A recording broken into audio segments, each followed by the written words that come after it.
सहनाववतु सहनौ भुनक्तु सह वीर्यं करवावहै तेजस्विनावधीतमस्तु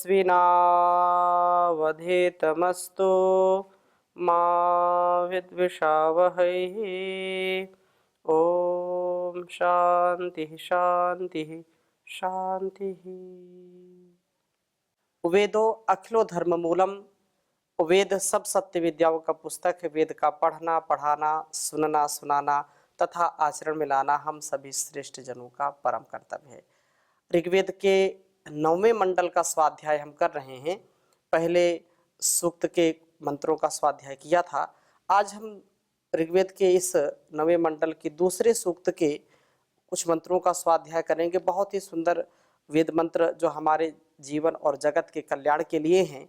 हम थोड़ा थोड़ा भी ज्ञान रोज अर्जित करें। जैसे थोड़ी थोड़ी शक्ति हमारे जीवन को पूरी शक्ति से युक्त कर देती है। थोड़ा थोड़ा ज्ञान हमको एक दिन बहुत बड़े विद्वान के रूप में हमको प्रतिष्ठित कर देता है।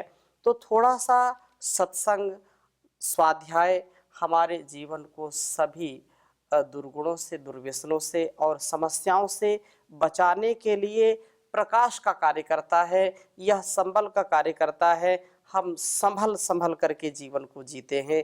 हम कभी भी व्यवधान में, कभी भी जो है समस्याओं से घिरते नहीं हैं। समाधान और अलग अलग प्रकार के जो है हमारे जीवन में सद्गुण का विकास होने लगता है और दुर्गुणों का क्षय होता है, विनाश होता है। तो बहुत ही सुंदर वेद मंत्र इसमें हैं। द्वितीय सूक्त में पहले ही मंत्र में ही बहुत सुंदर बात कही कि पवस्व देव वीरति पवित्रम सोम रह्या इंद्रमिंदो वृषा विषा। हे सोम, हे शक्ति, दिव्य गुणों की कामना वाली होती हुई रहिया बड़े वेग से, शीघ्रता से पवित्रम, इस मेधा तिथि के पवित्र हृदय को अति पवस्व, अतिशयन पवित्र करने वाली हो। सोम के रक्षण से हृदय पवित्र होता है, कामना से, विषय वासना से दूर हटता है और हृदय को पवित्र करके दिव्य गुणों का उससे वर्धन कर, उससे दिव्य गुण बढ़ते रहते हैं। और हे इंदो, हमारे जीवन को शक्तिशाली बनाने वाले सोम, तो वृषा सब सुखों का सेचन करने वाला होता है। इंद्रम, जितेंद्रीय पुरुष के जीवन में कभी भी दुख नहीं होता, क्लेश नहीं होता है। आविषा, समन्तात प्रवेश होने वाला हो, अर्थात जितेंद्रीय पुरुष के अंदर शक्ति का, सुखों का, आनंद का प्रवेश हो जाता है।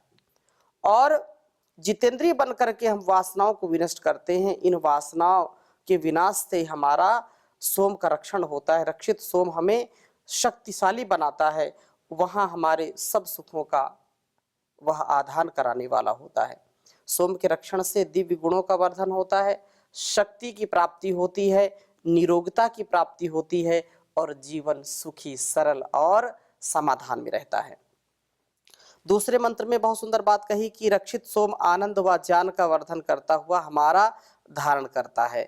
हम उससे युक्त होते हैं और हर प्रकार के जो हमारे शरीर के रोग हैं उनका भी शमन हो जाता है। बहुत सुंदर बात कही कि कर्म रूप वस्त्र का धारण करना, कर्म में सदा लगे रहना, कर्म ही हमको आगे बढ़ाता है। ज्ञान का वस्त्र धारण करना और कर्मशील का शुद्ध जीवन। तो बहुत सरल मंत्र हैं, मैं आपके समक्ष रखता हूं, फिर चर्चा करूंगा। ओम अधुक्षत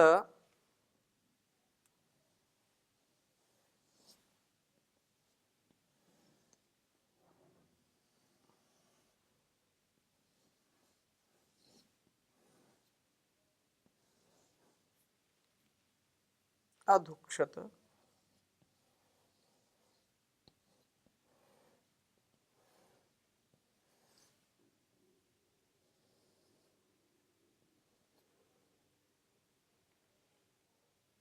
प्रियम मधु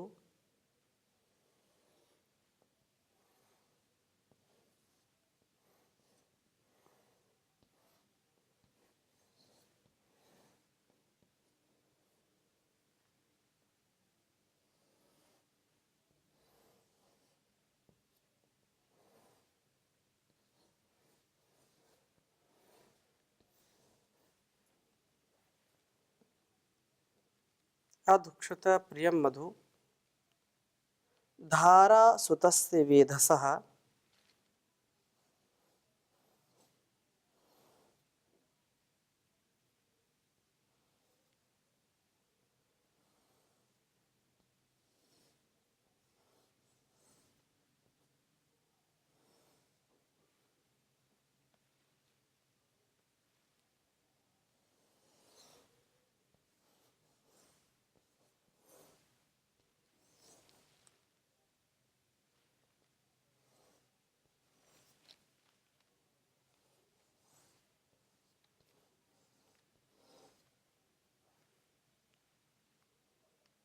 वेधसः।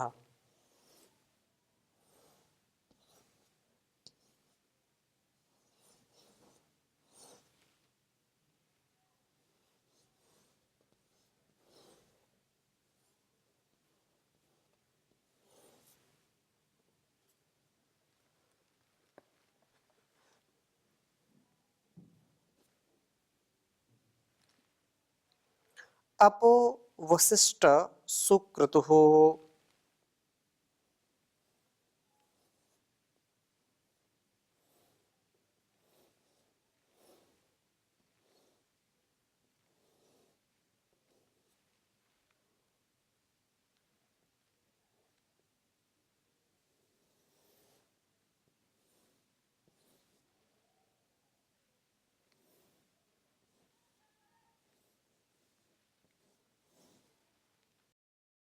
अपो वसिष्ठ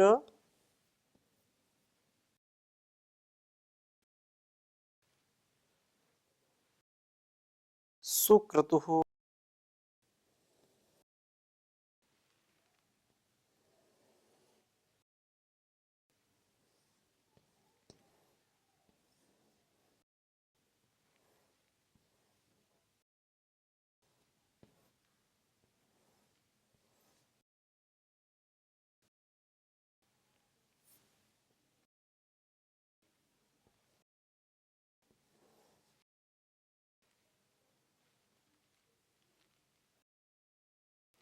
ऋग्वेद के 9वें मंडल के दूसरे सूक्त, यह तीसरा।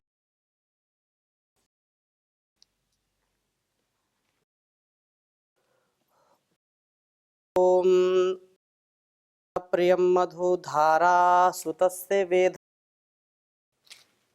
अपो वसिष्ठ सुक्रतुः ओम दुक्षत प्रिय धारा सुतस्य वेधसा अपो वसिष्ठ सुक्रतुः। बहुत ही सुंदर बात कही है। ज्ञानी पुरुष जो वेद, जो ज्ञान विज्ञान से युक्त है, वह ज्ञान का पान करने वाला है, जीवन को जो भगवान के आदेश उपदेश जन तक पहुंचाने वाला है, ऐसा जो ज्ञानी है, धीर व्यक्तित्व वाला पुरुष, ज्ञानी पुरुष सुतस्य उत्पन्न हुए सोम की धारण शक्ति को प्रियम मधु प्रीतिकर माधुर्य को अधुक्षत अपने में प्रपूरित करते हैं, सोम का रक्षण करते हैं। यह रक्षित सोम उनके जीवन को मधुर बनाता है, उनके स्वभाव में मधुरता लाता है और सदा सर्वदा सर्वत्र उस व्यक्ति का उत्कर्ष होता चला जाता है, वो कभी भी उससे विमुख नहीं होता है। इस सोम के रक्षण से, सोम के पान से व्यक्ति के जीवन में ऊर्जा का संचार होता है, अर्थात व्यक्ति जब अपनी इंद्रियों पर नियंत्रण रखता है, अपने मन पर नियंत्रण रखता है, क्योंकि यही हमारे जीवन को दुर्गुण दुर्व्यसन से युक्त कर देते हैं, हमको पतन की ओर ले जाते हैं। मन पर व्यक्ति का नियंत्रण जब नहीं होगा, जब व्यक्ति का अपनी इंद्रियों पर नियंत्रण नहीं होगा, अपनी रसना पर नियंत्रण नहीं है, अपनी दृष्टि पर नियंत्रण नहीं है, अपने शब्द जो भी सुनता है उससे उल्टा ही अर्थ लगाता है, या उसको जो है अकल्याणकारी अभद्र है वही उसको सुनने में अच्छा लगता है, तो इसका मतलब उसका मस्तिष्क ठीक कार्य नहीं कर रहा, उसका कुसंस्कार उसको पतन की ओर ले जाने वाला है।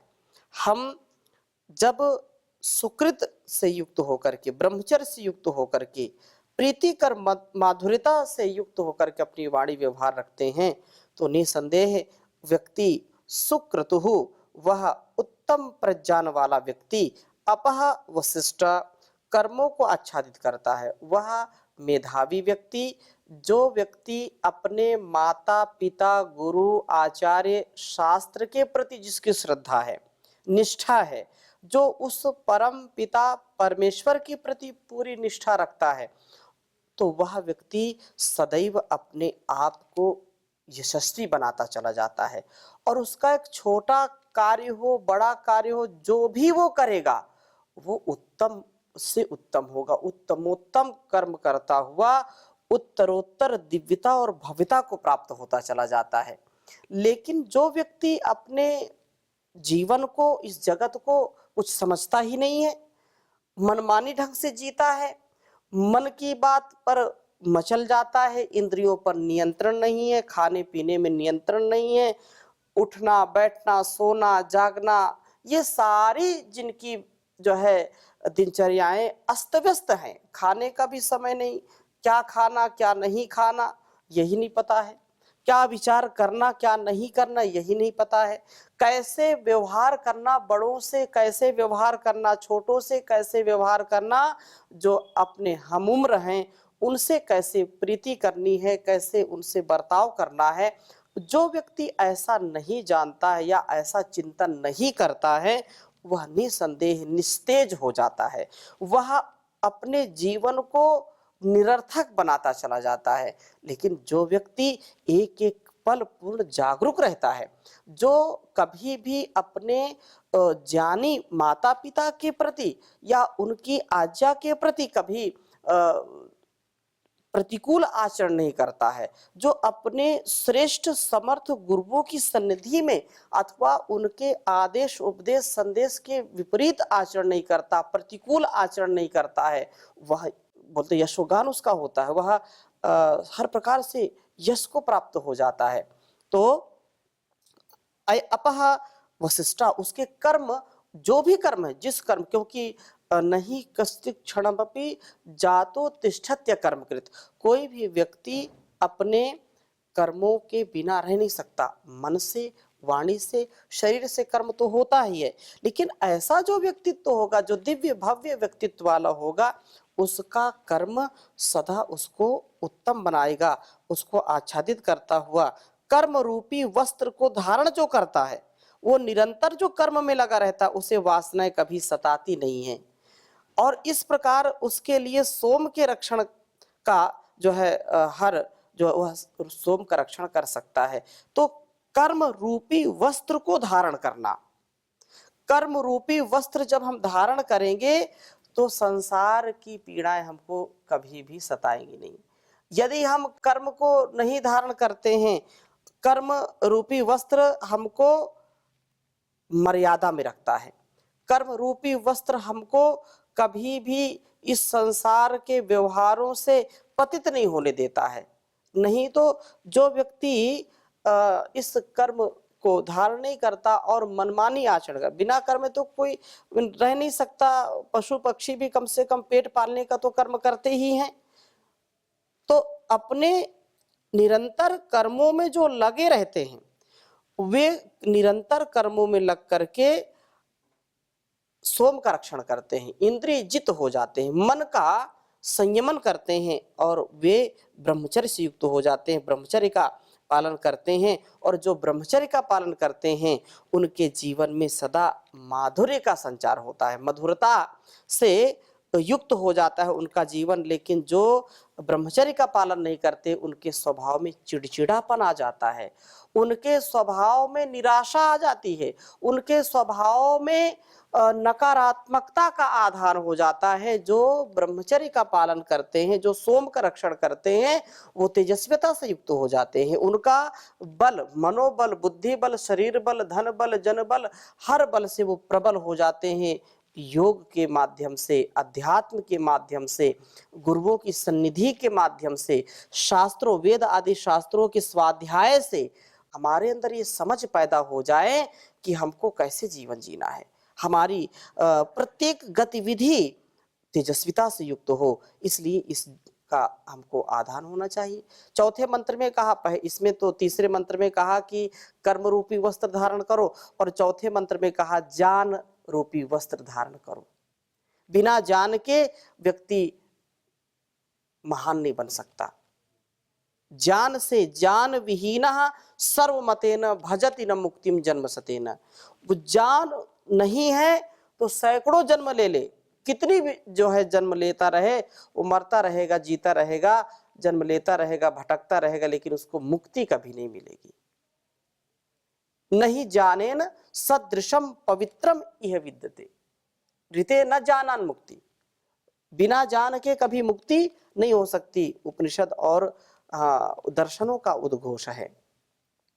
तो यहाँ चौथे मंत्र में कहा महांतम त्वा महीरन्वापो अर्षन्ति सिंधवः यद्गोभिर्वासयिष्यसे।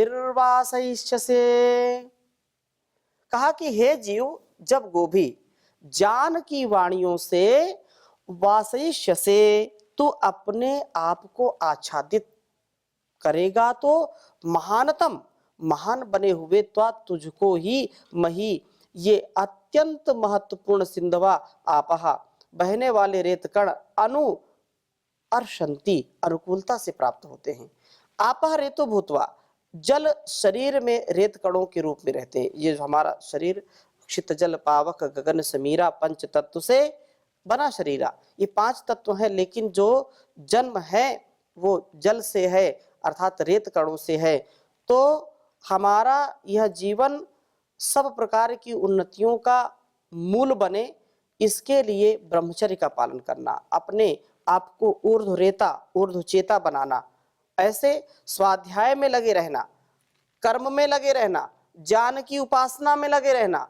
तो ज्ञान की उपासना से, प्रभु की उपासना से वासना हमको सताती नहीं है।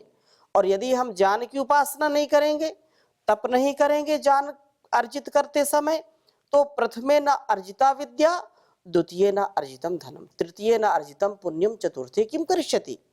तो पहले प्रथम आयु है, प्रथम जो ब्रह्मचर्य आश्रम है, तो प्रथमे न अर्जिता विद्या, जिसके द्वारा इस ब्रह्मचर्य काल में विद्या अर्जित नहीं की जाती, जिसके द्वारा द्वितीय आश्रम जो गृहस्थ आश्रम है, जिसमें जो है धन का अर्जन नहीं किया जाता, पुण्य का अर्जन नहीं किया जाता, तो वह वृद्धावस्था में वह क्या करेगा? कुछ नहीं कर सकता है। तो इस काल में हमको हर हाल में अपने आप को जितेंद्रिय बनाना, अपने आप को स्वाध्याय से युक्त रखना, अब ज्ञान से, ज्ञान दीप्ति से युक्त रखना, और ज्ञान से ही हम महान बनते हैं। तो साथ में हम वासनाओं के आक्रमण से बचे रहते हैं, और इस प्रकार यह ज्ञान आच्छादन सोम रक्षण का साधन बन जाता है, और कर्मशील का जीवन शुद्ध हो जाता है। जो व्यक्ति ज्ञान, शुद्ध कर्म, शुद्ध उपासना, ये 3 चीजें हैं, तीनों को हमको सदा जो है सम्मान करते हुए संतुलित जीवन जीना चाहिए। तो जब संतुलित जीवन जिएंगे तो व्यवधान नहीं आएंगे, व्यवधान नहीं आए, हम हमेशा समाधान में रहेंगे। तो कर्मशील का शुद्ध जीवन होता है। इसलिए 5वें मंत्र में कहा ओम समुद्रो अप्सु मामृजे विष्टंभो धारुणे दिवः सोमः पवित्रे अस्मयुः। कहा कि मनः प्रसाद के साथ रहने वाला व्यक्ति, मनः प्रसाद समुद्रः, जो अपसु कर्मों में मामृजे, अत्यंत शुद्ध किया जाता है, मृज शुद्ध, कर्मों में लगे रहने से उसका जीवन पवित्र बनता है। जो व्यक्ति मन के प्रसाद से, अर्थात मन की निर्मलता, प्रसादे सर्व दुखानाम हानिरसोपजायते प्रसन्न चेतसो ह्याशु बुद्धि परिवतिष्ठते। जिसका मन प्रसन्न है, मन किसका प्रसन्न होगा? जिसके अंदर पवित्रता है।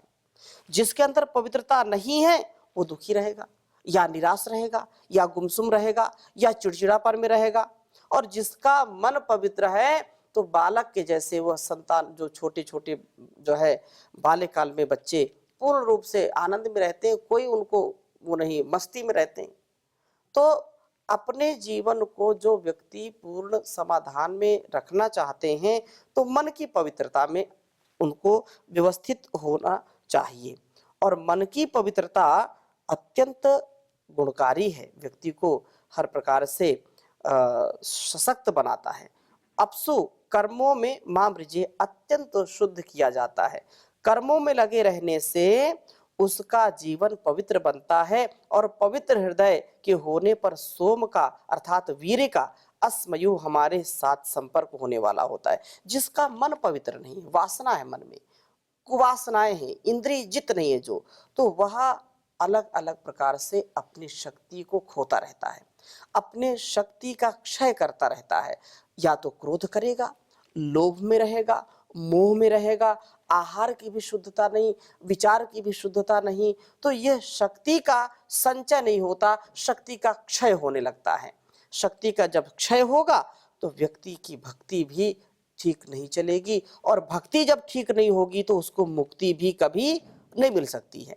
इसलिए मन की पवित्रता से व्यक्ति का सोम रक्षण सुनिश्चित होता है। नहीं तो व्यक्ति स्वप्न में ही अलग अलग प्रकार से अपने आप को क्षय को प्राप्त करता रहता है, अपने शक्ति को क्षीण करता रहता है। अस्मयु हमारे साथ संपर्क वाला होता, यु मिश्रण अमिश्रणयो। संक्षिप्त में हम कर्मों में जो लगे रहें तो हमारा हृदय पवित्र रहेगा, क्योंकि जिसके पास काम नहीं है उसी के पास काम आता है, और जिसके पास काम है उसके पास काम आता नहीं, काम उसको सताता नहीं है, वासना उसको सताती नहीं है। इसलिए संसार का उपकार करना, अपने जीवन का उद्धार करना, ये हमारा लक्ष्य होना चाहिए। और इस लक्ष्य की प्राप्ति के लिए अपने आप को हमको संभाल कर जितेंद्रियता के साथ युक्त होना चाहिए। हृदय में पवित्रता होने पर हम वास्तव में ब्रह्मचर्य का पालन कर पाते हैं। यह सुरक्षित सोम विष्टंभ हमारा विशेष रूप से स्तंभन अर्थात धारण करता है, हमारी शक्तियों को जो है क्षीण नहीं होने देता। तथा यह सोम दिवः धरुणः ज्ञान को धारण करने वाला होता है। सोम में ही तो ज्ञान अग्नि का जो ईंधन है वही है। जब हम ब्रह्मचर्य से युक्त होंगे तो ज्ञान अग्नि प्रदीप्त होगी, हम ज्ञान को अपने जीवन में उतार सकेंगे। हम कर्मों में लगे रह करके अपने जीवन को शुद्ध बनाते हैं, उस समय सोम हमारे में सुरक्षित रहता है। यह हमारी शक्तियों को स्थिर रखता है तथा हमारे ज्ञान का वर्धन करता है। यह ज्ञान जो प्रभु जो कृपा निधान है, जो सदा जीवन को समाधान की ओर ले जाता है, उस भगवान की ओर हम आकर्षित हों।